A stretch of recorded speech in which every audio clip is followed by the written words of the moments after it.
एक गांव था जहां ईशा नाम की 15 साल की लड़की रहती थी।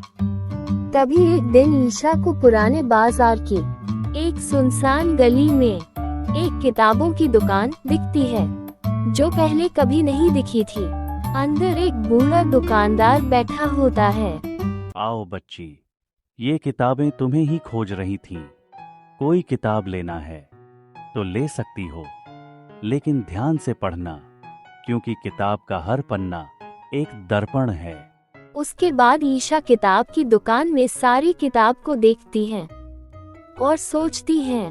तभी उसे एक अनोखी दुनिया का किताब दिखता है और उसके बाद ईशा किताब को लेकर दुकान से बाहर निकल गई। फिर ईशा बाजार से होते हुए अपने घर वापस लौट आई।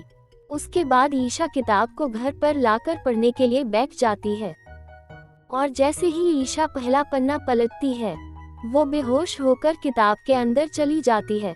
वहाँ एक दूसरी दुनिया होती है जहाँ बहुत अंधेरा होता है और ईशा ये सब देखकर थोड़ी घबरा जाती है।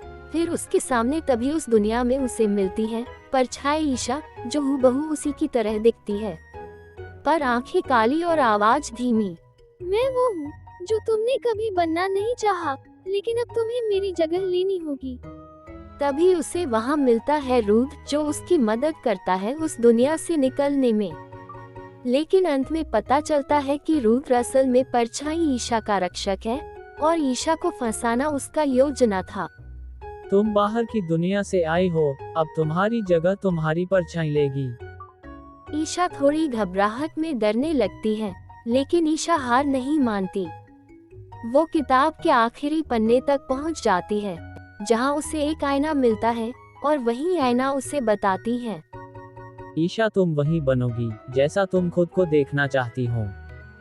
वो आईने में अपनी सच्ची पहचान देखती है कि वो एक बहादुर समझदार लड़की। और तभी आईना चमकता है और परछाई ईशा खत्म हो जाती है और ईशा बेहोश होकर जमीन पर गिर जाती है।